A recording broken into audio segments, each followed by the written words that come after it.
आपके होस्ट आमना अजमत advocate programme कानून और इंसाफ ज़र न्यूज़ के साथ हाज़िर खिदमत हूँ। जैसे कि नाज़रीन आपको पता है कि हम अपने प्रोग्राम में बहुत से कवानीन को डिस्कस करते हैं और उनके मुख्तलिफ़ पहलुओं का एक क्रिटिक एनालिसिस आपके सामने पेश करते हैं। तो आज हमारे प्रोग्राम में जो कानून डिस्कस किया जाएगा वो है पंजाब रेंट प्रीमिसेस एक्ट 2009। और इसी गुफ्तगू को इस सिलसिले को आगे बढ़ाने के लिए हमारे साथ madam Almas Babar advocate programme में शामिल हैं। Thank you ma'am. अस्सलाम वालेकुम। कैसी हैं आप? ठीक है जी, अल्लाह का शुक्र। तो आज जैसे कि हमारे प्रोग्राम का टॉपिक है पंजाब रेंट एक्ट, तो उसमें हम आज थोड़ा सा आपसे मालूमात लेना चाहेंगे कि ये बेसिकली ये एक्ट है क्या और उसमें क्या चीज़ें एक्सप्लेन की गई हैं, किसके बारे में ये एक्ट लिखा गया है। बेसिकली ये एक ऐसा कानून है जो किराएदार और मालिक इनके राइट्स और इनकी जो ऑब्लिगेशंस हैं, जो इनकी ड्यूटीज़ हैं, उनको डिस्कस करता है। मतलब किराएदार और मालिक मकान के हकूक़ और रिस्पॉन्सिबिलिटीज़ जी। फ़राइज़ को डिस्कस करता है। बिल्कुल ठीक। तो मैम ये क्योंकि हम देखते हैं आजकल क्या शुरू से ही हो रहा है कि मकान बहुत ज़रूरी होता है रहने के लिए। तो सम टाइम जब लोगों के पास अपना मकान नहीं होता तो वो उसको रेंट पे लेते हैं, या फिर जिस बंदे का मकान है वो अपना मकान रेंट पे देता है। तो ऐसी सूरत हाल में जब कोई रेंट पे ले रहा हो या कोई रेंट पे प्रॉपर्टी अपनी दे रहा हो तो उसको क्या रजिस्टर करवाना ज़रूरी है?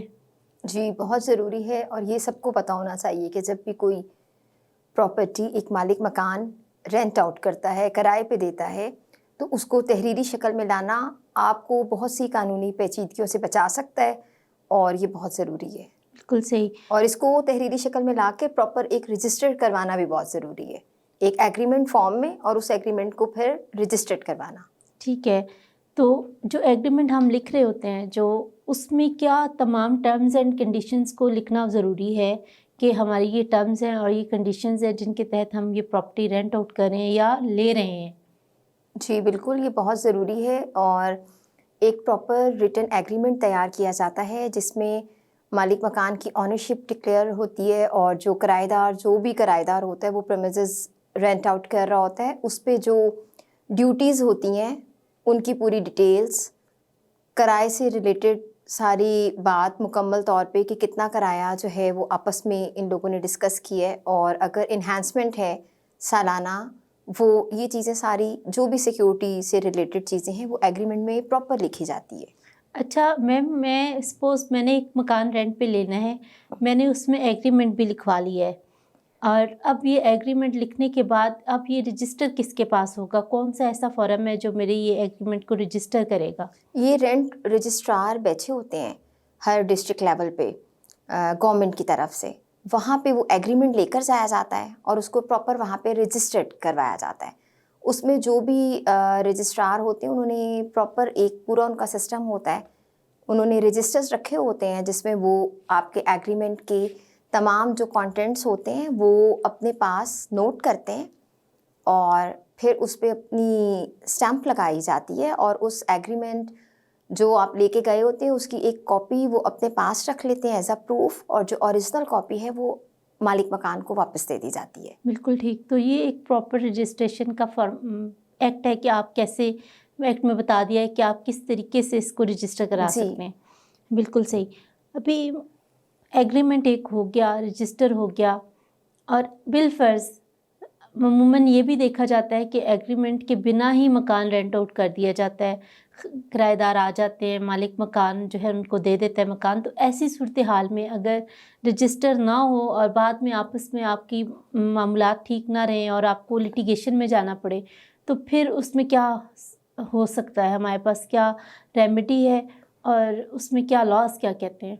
हम सब के लिए ये जानना बहुत ज़रूरी है कि एक रिटन एग्रीमेंट बहुत ज़रूरी है किसी भी किस्म की कानूनी या पेचीदगी या मुश्किलात से बचने के लिए। जब आपके पास एक तहरीरी तौर पे सबूत होता है तो आपको पता होता है कि उसमें क्या चीज़ें आपने तय की हैं। अगर सपोज़ आपने रिटन एग्रीमेंट तैयार नहीं किया और आप लोगों का कोई झगड़ा आ जाता है तो फिर उसमें ये इस चीज़ को मद्देनज़र रखना ज़रा मुश्किल हो जाता है कि क्या टर्म्स एंड कंडीशंस आप लोगों की थी, क्योंकि ऑरल अगर आप लोग कोई भी कंडीशंस आपस में डिस्कस करते हैं तो उसका कोई विटनेस नहीं होता, तो कोर्ट में उसको साबित करना बहुत ज़्यादा मुश्किल हो जाता है। तो बेहतर यही है कि इसको तहरीरी तौर पे ज़रूर लाया जाए, और ये हम सबको पता होना चाहिए कि अगर कोई भी प्रॉपर्टी, कोई घर, कोई गोदाम, कोई शॉप, कुछ भी अगर किराए पे दिया जा रहा है तो उसको प्रॉपर एक तहरीरी तौर पे उसको अमल में लाया जाए, ताकि वो आपके राइट्स को भी प्रोटेक्ट कर सके, लैंडलॉर्ड के भी और टेनेंट के भी, दोनों के लिए बहुत ज़रूरी है। अच्छा, अगर वो रजिस्टर नहीं होता डॉक्यूमेंट और एक मालिक मकान चला जाता है कोर्ट में अपने किराएदार को डिस्पोजेस करने के लिए, वो मकान खाली करवाने के लिए, तो वहाँ पे जाके उसको पता चलता है कि मैंने जो रेंट आउट प्रॉपर्टी की थी वो तो मेरी रजिस्टर ही नहीं है, तो फिर उस पे क्या कानूनी तौर पे कोई फ़ाइन लागू होगा? जी बिल्कुल, अगर एक मालिक मकान अपना घर खाली करवाना चाहता है कुछ वजूहात की वजह से, जो कि उन्होंने मुआहदे में लिखी हुई है लेकिन उस मुआहदे को रजिस्टर्ड नहीं करवाया गया प्रॉपर तरीके से, तो अगर मालिक मकान चाहता है तो कोर्ट की तरफ से जो भी उसका ईयरली रेंट होगा सालाना, उसका 10% फ़ाइन वो जमा करवाएगा, और अगर किराएदार जाता है तो वो 5% सालाना रेंट के हिसाब से फ़ाइन जमा करवाएगा कोर्ट में। इसमें मैं आपसे ये पूछना चाहूँगी कि विदाउट सबमिटिंग दैट फाइन, तो क्या वो केस दायर कर सकता है, या उसको केस दायर करने से पहले ज़रूरी है कि वो ये फ़ाइन हर सूरत पे करे? नहीं, वो पहले केस तो दायर करेगा और उसके बाद वो ये फ़ाइन सबमिट करवाएगा, तब उसकी जो प्रोसीडिंग्स हैं तब वो आगे चलेंगी। जी ठीक है। ये तो इनिशियल स्टेज होगी ना, कि वो जब केस, नॉर्मली लोग ये करते हैं जब लॉयर्स के पास आते हैं, क्योंकि लोगों को इन चीज़ों का इल्म नहीं होता, तो अगर मालिक मकान गया है तो बता दिया जाता है कि 10% इस तरह से आपका सालाना जो भी उनका किराया है इतना आप पे फ़ाइन आएगा, वो फिर सबमिट करवा दिया जाता है और उसकी रसीद दावे के साथ लगा दी जाती है। जी ठीक है, मतलब उसकी रसीद पहले वो फ़ाइन सबमिट होगा, रसीद दावे के साथ लगेगी, फिर दावा दायर होगा। वो दावा दायर करने से पहले भी की जा सकती है और दावा दायर करने के बाद with the order of honourable court भी की जा सकती है, लेकिन इनिशियल स्टेज है ये फॉरन। जी ठीक है। और इसमें अगला क्वेश्चन मैं आपसे ये पूछना चाहूँगी कि एक मैंने अगर मकान अपना रेंट पे दे दिया है, अब मैं किराएदार को वहाँ से डिस्पोजेस करना चाहती हूँ because of his some activities, मैंने जिस पर्पज़ के लिए दिया, जैसे मिसाल के तौर पे मैंने उससे कहा कि उसका मेरे साथ एग्रीमेंट था कि आप जो है ना कपड़ा जो है इस शॉप में रख सकते हैं, बाद में वो वहाँ लोहे का काम करने लग गया और उसने वो एग्रीमेंट मद्देनज़र नहीं रखा, मैं उसे डिस्पोजेस करना चाह रही हूँ, तो क्या मैं बिना नोटिस के उसे डिस्पोजेस कर सकती हूँ? नहीं, आपको उसको नोटिस करना पड़ेगा पहले।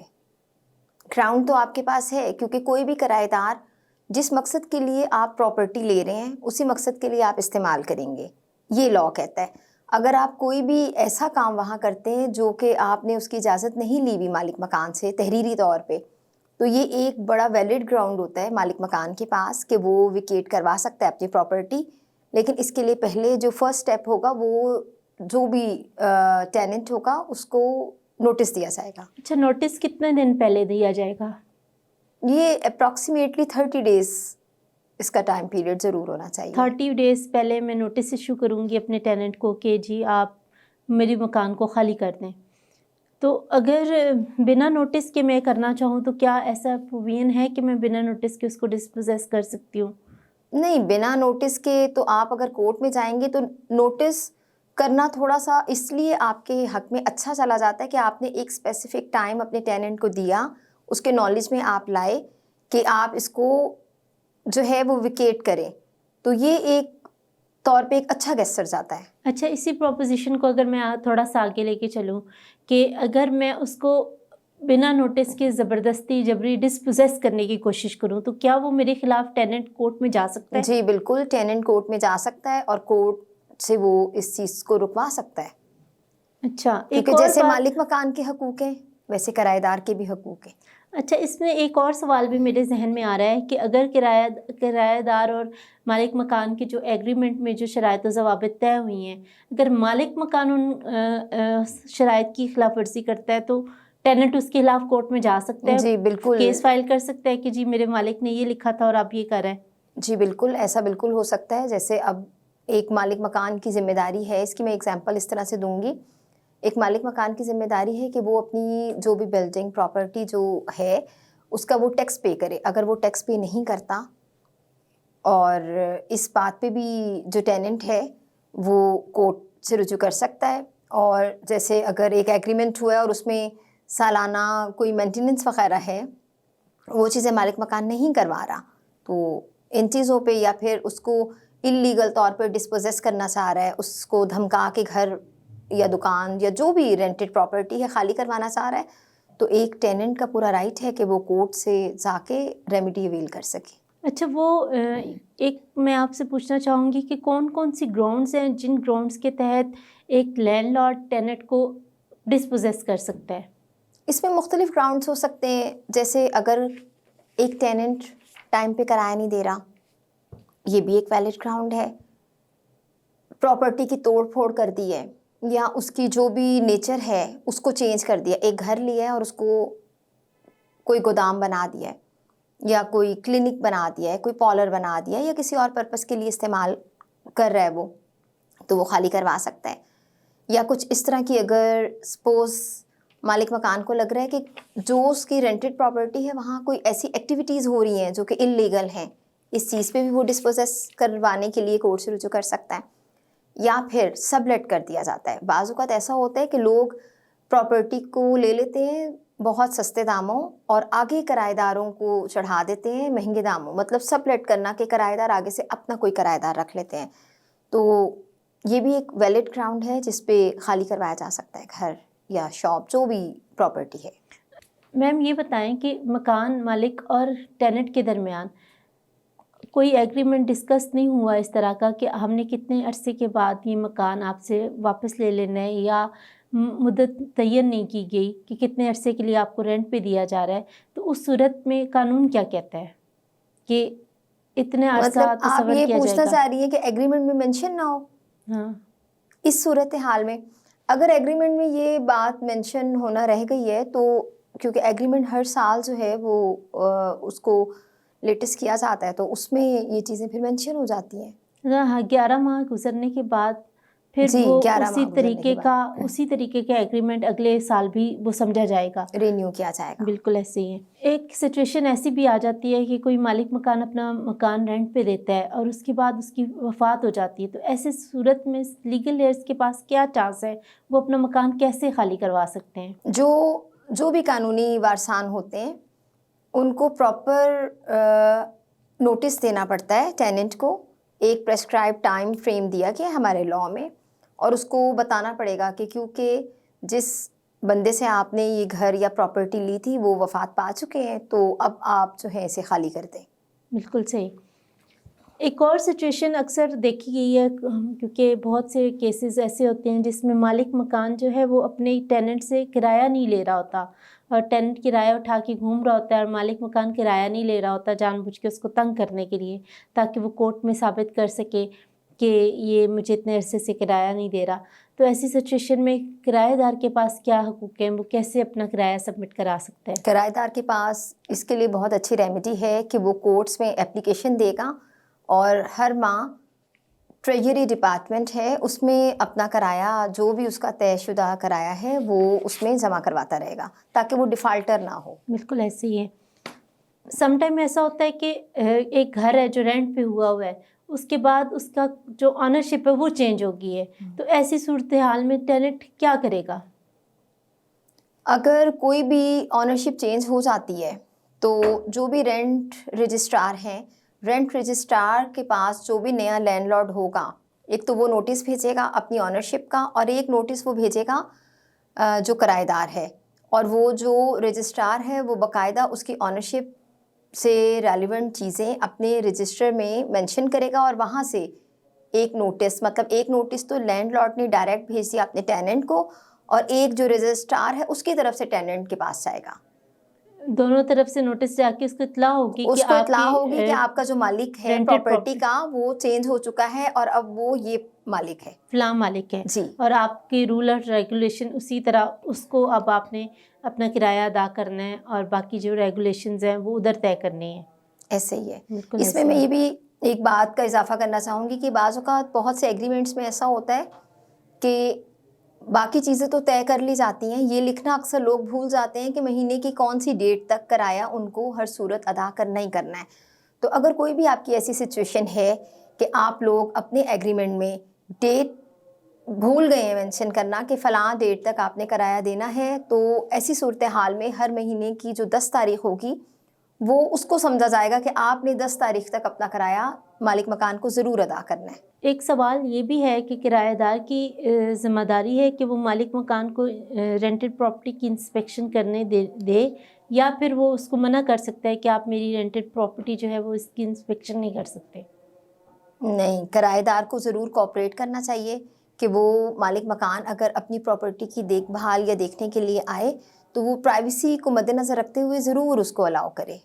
अच्छा, कानून ने क्या किराएदार को बाउंड कर दिया है कि वो मालिक मकान को इत्तला दिए बगैर या उसकी परमिशन के बगैर हैसियत और नवैयत नहीं बदल सकता मकान की? जी बिल्कुल, ऐसे ही है? ऐसा ही है। टेनेंट जो है वो बाउंड है, क्योंकि जिसकी प्रॉपर्टी है उसकी जिस कंडीशन में आप प्रॉपर्टी लेते हैं, आप बाउंड हैं कि आप उसका स्ट्रक्चर चेंज ना करें।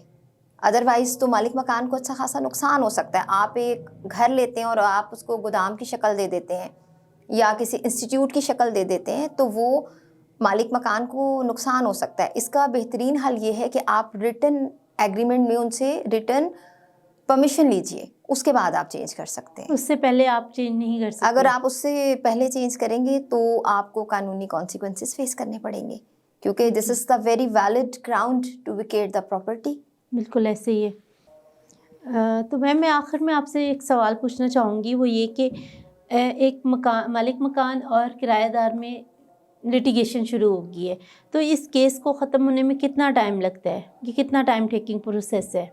ये सबसे पहले तो मैं ये बताना चाहूँगी कि जब भी एक मालिक मकान कोर्ट में एक केस फाइल करता है तो उसमें सबसे पहले जो भी किराएदार होता है वो अपना जो रिप्लाई देता है उसके साथ एक एप्लीकेशन देता है लीव टू कंटेस्ट की, जो कि within 10 days after receiving the notice देनी ज़रूरी होती है, जिसको तकरीबन 15 दिन के अंदर जो है वो जज साहब डिसाइड करते हैं उस एप्लीकेशन को, और उसके बाद एक प्रॉपर केस चल जाता है, और जो कि 4 महीने तक इसका एक फ्रेमवर्क दिया गया है कि विदिन 4 मंथ्स इसको डिसाइड करना होता है। बिल्कुल सही। तो अब मैम, क्योंकि मेरे ख्याल से हमने तकरीबन तमाम लॉस को डिस्कस कर लिया है जो रेंट और रेंटेड प्रॉपर्टी से रिलेटेड है, तो आखिर में आप कुछ कहना चाहें तो हमारे नाज़रीन के मैं लिए? बस ये कहना चाहती हूँ कि हम सबको अपने कवानीन से आगाही बहुत ज़्यादा ज़रूरी है, और ये एक बहुत अच्छा प्लेटफॉर्म है जिसके ज़रिए हम एक कोशिश कर रहे हैं कि हमारे लोग हमारे साथ जो लोग मौजूद हैं वो इस चीज़ से फ़ायदा उठा सकें। और लॉ नोइंग होना बहुत ज़रूरी है। लॉ के लिए तो हम लॉयर्स बैठे हैं, लेकिन आम पब्लिक को, सब लोगों को कुछ चीज़ें जो बहुत उनके लिए ज़रूरी हैं वो पता होनी चाहिए। तो इस प्रोग्राम के ज़रिए एक अच्छी एफ़र्ट है, और आई होप कि ये एक अच्छा ही रिज़ल्ट होगा इसका कि लोगों में अवेयरनेस जागेगी इंशाल्लाह। Thank you very much ma'am, आपका बहुत शुक्रिया। तो इसी के साथ नाज़रीन हमारे प्रोग्राम का हम इख्तिताम करते हैं। आज के हमारे प्रोग्राम में हमने उम्मीद है कि तमाम पहलुओं को डिस्कस कर लिया होगा कि किराएदार की कानूनी हैसियत क्या होती है, मालिक मकान की कानूनी हैसियत क्या है और एग्रीमेंट की कानूनी हैसियत क्या है, और इनमें से अगर कोई चीज़ एग्रीमेंट में अगर किसी चीज़ को मिस किया गया है तो उसके बाद क्या कॉन्सिक्वेंसेस फेस करने पड़ते हैं। तो उम्मीद है आपको हमारा प्रोग्राम पसंद आया होगा। नए प्रोग्राम के साथ, नए टॉपिक के साथ आपसे फिर मुलाकात होगी। Thank you. अल्लाह हाफ़िज़।